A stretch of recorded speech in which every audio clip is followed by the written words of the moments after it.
Hey everyone, it's Lisa from Primitive Gatherings, and today I get to teach you how to work with Pennies in Bloom. Now, Pennies in Bloom is a project that we are doing in our wool subscription box that comes out in January, March, May, all the odd months going till the end of the year. So there's 6 boxes with this project in it. So I just want to give you some tips and tricks on how to get started and get going on this project. So I first want to show off how beautiful the inspiration piece is. So here is the piece I found out in the wild, and it's pretty eclectic. It's got some weird colors, but together it's just so beautiful. And they did not put a backing on this, but we're going to put a backing on ours. All right, so I just wanted to show you that inspiration piece that we are going to recreate. Ours is going to be a smidge smaller than that one because those pennies are between a quarter and a quarter and a half. So they're like 1 3/8. And I didn't have a die cut for that size. So we are going to go with like 1 1/4 inch circles on ours. And the best thing about this whole project is, look, it comes all pre-cut for you. So it's going to be super easy. You just get your fabrics and you're going to get 3 different wools each month, with the exception of 1 month you're going to get 4 because we need 19 different fabrics. So divided by 6 equals 3 plus 1, we'll have an extra one. So the first box, January's, came with this blue, the natural color, and then the gold. Those are the only 3 wools you got. Now, when you work with your wools, at first we can't make a lot of hexes. I only want you to make 1 out of the first block or first set of fabrics, but then you can prep some other ones for future, and I give you all of that in your pattern. So right here I say these gold ones you're going to stitch 12 with red flowers and green dots, and then I'll kind of show you how you can move forward, but yet you still can't put them together because you really want to move the color around. And as you get more fabrics, it'll be easier to do that. But kind of wrap your head around that you are going to get 40 circles. So we need 19 to complete this whole thing, but we need a front and a back. So that is 38 pieces of wool, but we'll give you 2 extra. Just in case you lose one or misplace one or we miscount, we're going to try to give you 40 each month, but you only need 38. So you're going to have a couple spares laying around if you do not lose them. And then you're going to have a gold as the center, and then you're going to have gold as a middle. So there's gold as a middle, and then you're going to have gold as an outer. Now these are coming up. You can't make these yet because they've included a wool from another box. But you can kind of see how every fabric plays once in each spot, outer, inner, and center. So kind of wrap your head around that. And then what I've done with my wools that I've got is I've put them in a bag saying these are outers, these are centers, and then these are inners. So when I'm putting the blocks together, I can pair them up knowing this color has to be an outer and so forth. All right, so pretty simple, but yet it's a lot. All right, now, just so you know, we have a template in here, and yes, we gave you lots of templates, and because they get pretty worn out, and we had the blank page in there anyway, so we just gave you a ton of them. You might only use one. You might make your own template from this. Maybe you want one out of template plastic or something like that. But we gave you plenty in case you didn't want to use them over and over and over again, but that's why we did that. You don't need them all right? Okay, so on this one here, I want to show you, this is one all stitched together. So I think this is my spot right there. So I kind of use the same color threads in the block. So I matched up threads for each one of the wools that's in this box. And then I gave you the next one so we can work ahead on some of those pennies that are not in this box. And I always keep a needle with each ball when I'm working. So that's why those are there like that. So once you get the pennies stitched, then we need to hook the pennies together. And I will demonstrate all of that here today. So as you see how I have this one all done except for one. I stitched the penny. I stitched that, but I need to stitch this one. But I'm going to start from scratch on another one. So here is one I'm currently working on. So what I need to do to start is, and I'll go through all the tools that you need as we go. You need to cut out this little pentagon 5-sided template out of your pattern. And what you're going to do is you're going to take your wool and lay it down. Now this one I already have marked, but I'll just show you how to do it. You place your template in there, and then on light color wools you can use your graphite. On dark color wools we might have to use the liquid chalk pen that we use in our wool applique. So what I'm going to do with this is I'm going to put out the lead kind of long, and at each point I'm just going to twist it and make a little mark on each of the points, and then one in the middle, just like that. And like I said, you can barely see them, but they are there, and I can see them pretty well. So make sure you got your prescription up to date. And here's another way to do it if you have a darker piece. Here, I'll do one on this cranberry here that I have. I'll show you how the light one works. And like I said, this is water liquid chalk. It's not dry chalk. So you're just going to do a little mark on each of the points and then one in the middle. Now because it's liquid, it takes a minute to dry. So I'm just going to let that sit for a minute. And then when you use this pen, make sure you click the cover on tightly because it is liquid. All right. So now while that one's drying, I will stitch the lazy daisy in the center of this one. So this is what it needs to look like here. I didn't want to sew one the wrong color, so I will just start. So I'm going to do the petals of the lazy daisy flower in this colored thread. And all my thread colors are listed on my pattern, and we will have a thread kit for the whole project now. We just went through and picked out threads for everything. You're going to want to put a nice knot in there, and then you're only going to pick up one of the pennies, not the bottom. So what I'm going to do is I'm going to come in the center, and I'm going to hold on to that tail because I don't want to hit that knot again. So I kind of like move it off to the side a little bit, and I'm going to insert my needle back into the center and come out to one of the dots. And I'm going to make that little lazy daisy petal and then pull it through. And the reason why I do mark these is because they can get pretty wonky even with the template. And you'll see what I mean soon enough. If you kind of look at some of them closely, they're not all perfect, but we try to get them in the right spot.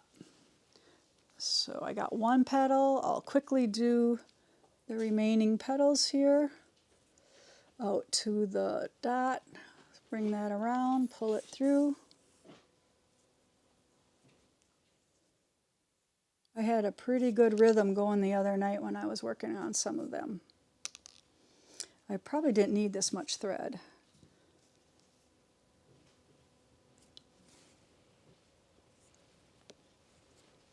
Now, why didn't I use fusible web?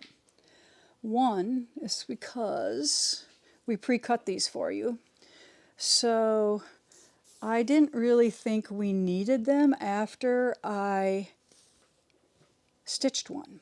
And you'll see why we don't need one. Fusible web. And that holds the back onto the front of the penny. So see how I just work my way all the way around. And this is 5-weight thread. You want this thicker thread. You want it to look like 6 strands of embroidery floss. But 6 strands of floss is hard to work with. So see, I got a pretty decent 5-pointed flower there. Now I'm going to go to the back. And then I'm just going to take a little bite out of the thread that's part of that, make a loop and go through once. And I just kind of do that, just a once little slip knot, and then I'm just going to bury my tail in the other stitching and just clip it. So now I have that. Then I have to do a red center for a colonial knot. Now I'm using a 22 chenille needle for this 5-weight thread. This is what it looks like. They are our needles from Primitive Gatherings. It says 22 chenille needle, and then it says on that tube for wool appliqué. So you will know what it is for when you look at that package. Get my thread in there. Sometimes this thread is a little thick and it doesn't like to go in the way I normally get it in. There, I got it in. All right, and then put that little knot in there. And sometimes you don't have to do a knot in there. You can just like lay the thread there and do the knot.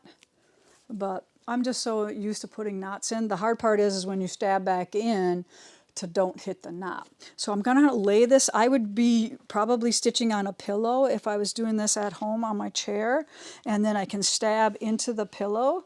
But this is a colonial knot.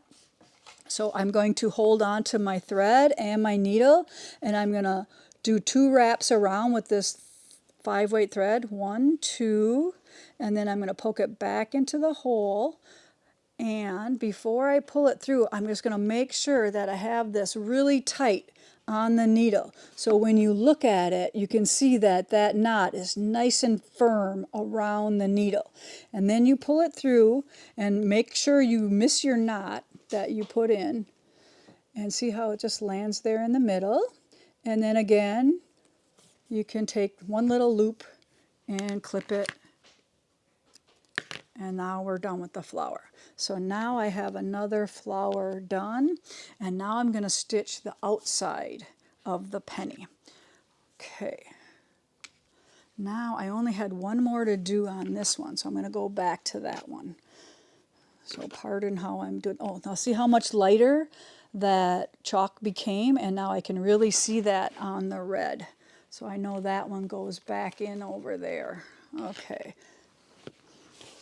So over here, I only have one more to stitch the outside to, and that's the same thread here. I'm going to not put a knot in it. I'm going to take my flower piece, and I'm just going to lay this. Now you can put the tail inside, or the tail can hang out a little bit, and then put the other backing on that, and just kind of hold on to it between your fingers. Like so, and it's just laying in there. Now I'm just going to go in perpendicular, so I'm going to go right through it, and then I'm going to keep the thread behind the needle and pull up. So I'm kind of hanging on to that tail as I pull up. So see, now it can't go anywhere. And you just keep these two together, and you just stitch little, about 1/8-inch stitches around the outside edge, and this thick thread will cover that raw edges there of both of those wool pieces. Just keep it in your fingers and kind of always go perpendicular to the edge, so your stitches are straight, not laying sideways or slanted. You want them to come out perpendicular.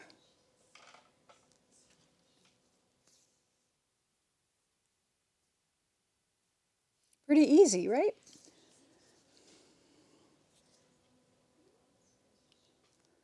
All right. Now I'll quit saying stuff so we can speed this up, and then I'll show you how to end.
All right, so I am going to stick one more stitch right between those the last stitch and the first stitch. I'm going to go in there, make one more stitch, and then I'm going to grab that first stitch right under that top part, and I'm going to make a little bit of a loop, and then I'm going to go through that loop and pull it tight, and then so it's a little knot, and I'm going to go through the layers and bury the tail. And then now I can clip it right even. So there, I'm stitched all the way around, and if you get a little bit of fuzz, you can always just trim off the wool if it gives a little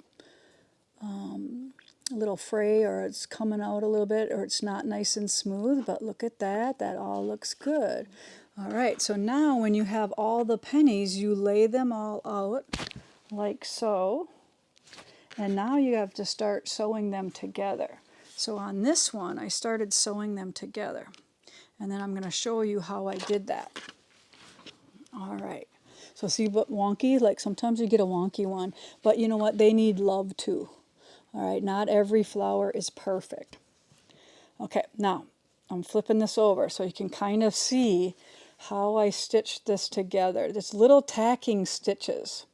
And I tried two different things, so maybe you want to try which one you like. But when you see this one, I used just the thread that I was stitching with. And this is pretty thick. And after I did this, I thought, well, you know, that doesn't have to be that thick. So what I did is I took some, you can kind of see it on here, it's a brighter green Aurifil thread. So I just picked my sewing weight thread and I doubled it. And I stitched it with that, just to see if it could not be so bulky in there. So whatever way you want to do that, you can. Now I'll show you how to line up the pennies so you get them in the right spot. So you lay them out, and then where they touch, you take your marking pen and you draw a line on each one. So that's how I lined them up when I stitched them together. So when you have them lined up, you put them together, right sides together, and then where those two lines are, that's where you're going to stitch. So now I'm going to flip this over, and I'm going to start putting in, I'm going to flip all of the gold ones around, and I will mark them. And then we will stitch a few, we'll stitch one or two together so you can see how I move. All right, I don't think we have to lay all of them out. But you see where these two touch here, I'm going to do a little mark on each one. So that one and that one, right where they touch. So then these two touch here. And then these two touch here. Let's see how that works. And we're just going to give them a minute to dry while I get the thread. So because this is kind of gold, I'm going to use this goldy brown here. And you can use whatever needle you're comfortable with. I'm just going to stick with the same 22 chenille needle that I used for everything else here. But I'm going to double it. So then I don't have to do as many stitches, because I have two threads every time I take a stitch. If I can match these tails up.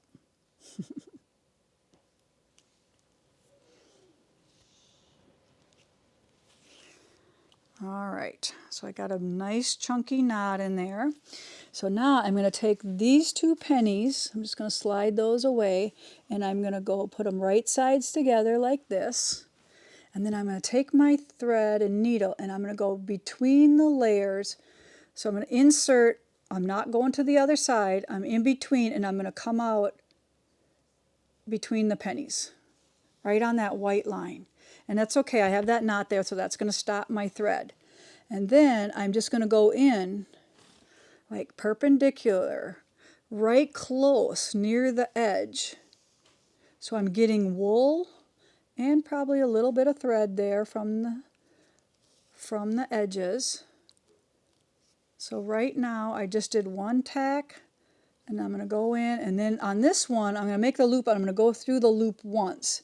So that's putting a knot in there so it can't slip or do anything. Now I think that would be good, or I could do one more time. Let's just do one more. We don't want this to come apart. So one more time with the knot. Now what I'm going to do is I'm going to look to see where the next one goes, which is right there. Right there. So I'm going to take my needle and I'm going to slide over to here and do these two. I'm not going to cut my thread. I'm going to keep it in one piece. So I'm going to slide my needle over to the next white mark. Put them so they touch. Get my tail out of there. And then I'm going to go in, matching them both up. There we go.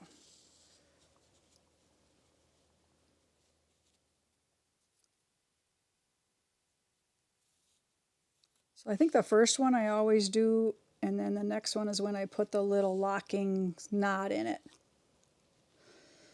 And make sure your threads run together. Sometimes one will pull tighter than the other.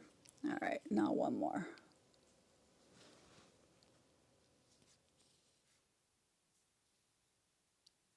All right, so now I'm ready to travel to the next spot where they touch. So I'm just going to go in here again. Get my tail out of there. To the edge. Right where they go together.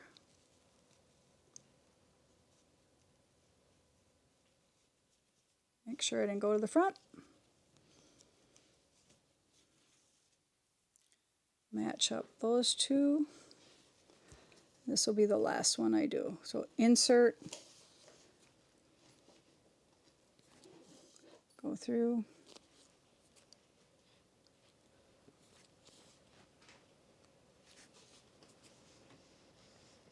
So whatever you want to choose, if you want to do some pearl cotton or if you want to do 2 strands of sewing thread, whatever you want to do will work. So now I'm just going to go in the middle of that penny and just cut away. And I got a little tail there, so I'm going to get rid of that. And I'm going to get rid of this guy right here. So I've clipped all my tails now. So do you see how on the front, I don't know, maybe this white, you don't see any of that at all. So that really blends in really nice. Now if I had my steam iron on, once I get this all done, I can steam away all these markings because they go away with heat. But that's the way I attach them. So here is the one with all the big thick thread, or here is one. I think I'm going to use this method going forward with the finer thread, and it is pretty strong. So all right, so that you hook to the middle and then you hook these together. So that is how you're going to keep working ahead on all of the pennies that we have collected for you. So keep watching us on Stitch with Lisa Bongean, or if you want to get into our wool box, now is a good time to do it. We do have some openings in that you can work on this project. It is one of several projects that you will have going on in the subscription box, but we are so in love with this and we are finally doing it. I've had this project for a long time and just never dove in to do it. So I'm super excited that we're finally getting to do it. I just want to make sure I didn't miss anything. But once you have these done, we'll start posting them, and you can follow my color plan or you can go on your own, as long as you know that you need an outer, a middle, and a center for each one of the wools, and that's how you're going to use those. So I hope you enjoy stitching Pennies with Bloom with me all year long during 2026. Bye for now.